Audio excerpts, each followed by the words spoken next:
আমরা আপনাদের সবাইকে ডেকেছি একটা কারণেই, এই জগৎটা হচ্ছে আপনাদের, এই জগতের বাস্তবায়ন সব কিছু আপনারা করবেন। আমরা হচ্ছে গভর্নমেন্ট পক্ষ থেকে শুধু পৃষ্ঠপোষকতা করব। কারণ আমাদের পৃষ্ঠপোষকতা আপনাদের লাগবে, কারণ আপনাদের আর্থিক সামর্থ্য মানে নাই অনেকের বলা যায়। প্লাস হচ্ছে যেমন আজকে একজন বলতেছিলেন যে ওনারা 20টা জেলায় একসাথে প্রোগ্রাম করবে, শুধু আমরা ওনাদের যেই প্রশিক্ষকরা যাবে তাদের জন্য আমরা থাকার ব্যবস্থা বা ন্যূনতম খাবার ব্যবস্থাটা করে দিব। তো আপনারা যদি এগিয়ে না আসেন আমরা কিন্তু নজরুল বর্ষ করতে পারবো না, সাকসেসফুল করতে পারবো না। আপনাদের সবাইকে এখানে ডাকা, আমরা ইনক্লুসিভভাবে সব কিছু করতে চাই। কারণ আমরা শুধু ভুল করব আপনারা সমালোচনা করবেন তা না, আমরা সবাই মিলে কাজ করব। সার্থকতা হলে আমাদের সবাই, ব্যর্থতা হলে আমরা সবাই ভাগ করে নিব, নাম্বার 1। নাম্বার 2 হচ্ছে যে বেশ কিছুদিন ধরেই আমি নজরুল ইনস্টিটিউটেও 2 দিন গিয়েছি এটা আলোচনা কিভাবে কি করব না করব, এবং ওখানে ওনাদেরকে বলে আসছি যে আপনারা আমাদেরকে প্ল্যান দেন। কারণ এত বড় একটা প্রোগ্রাম আমরা বিভিন্ন অংশ বিভিন্ন জনকে করতে হবে।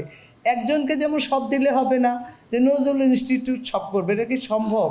এবং আমরা আর একটা জিনিস চাই, গ্রাম বা আরও ইউনিয়ন অথবা গ্রাম পর্যায় থেকে আমাদের কাজগুলো সংগ্রহ।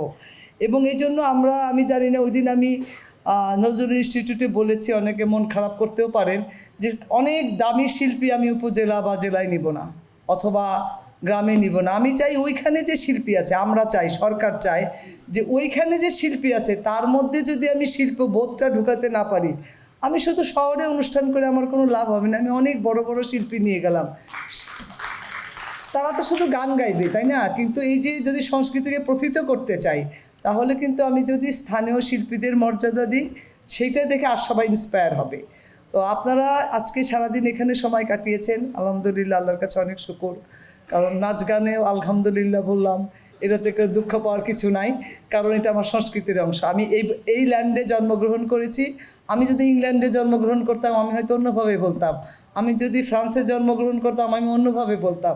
আমি যেহেতু এই মাটিতে জন্মগ্রহণ করেছি এবং এই মাটির কথাই আমি বলবো। তো আমাদের বেশ কিছু আমি কিন্তু মোটামুটি সব যতক্ষণ ছিলাম ততক্ষণ আপনাদের সব নোটসগুলো নিয়েছি এবং খুব ভালো ভালো কিছু নোট আসছে। এখন নতুন একটা চিন্তা আমি একটু আপনাদেরকে দিব, আপনারা চিন্তা করবেন। আমরা নতুন কুড়ির মতো কিন্তু একটা সারা দেশে অলরেডি আমাদের রেজাউদ্দিন স্টালিন মহাপরিচালক উনি একটা আউটলাইন করে ফেলছে যে আমরা নজরুল ট্যালেন্ট খুঁজবো। তো ট্যালেন্ট কারা?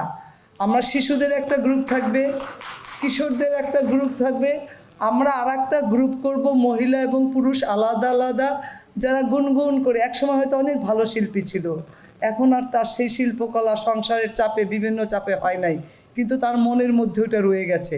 হয়তো অনেকেই আছে যে দিনে বা সপ্তাহে একবার হারমোনিয়ামে প্র্যাকটিস করে, আছে না এরকম মানুষ? তাদেরকে আমরা আগায় নিতে চাই, মানে অপ্রচলিত, যেমন বলে যে অপ্রচলিত পণ্য রপ্তানি, ওই টাইপের আর কি, যে ওনারা প্রচলিত জায়গায় নাই কিন্তু ওনাদের মনের ভিতর সাংস্কৃতিক বিষয়টা রয়ে গেছে।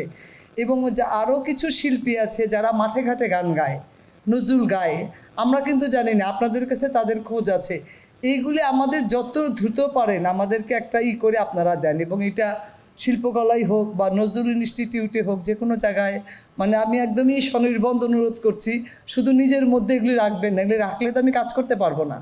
তো আমি চাচ্ছি যে আমাদের সকলের হাত একসাথে মিলে একটা শক্তিশালী হাত হোক, এবং এই যে নজরুল বর্ষর একটা বিশাল সুযোগ, এই সুযোগে আমরা মোটামুটি বাজেটও ভালো পাবো আশা করছি।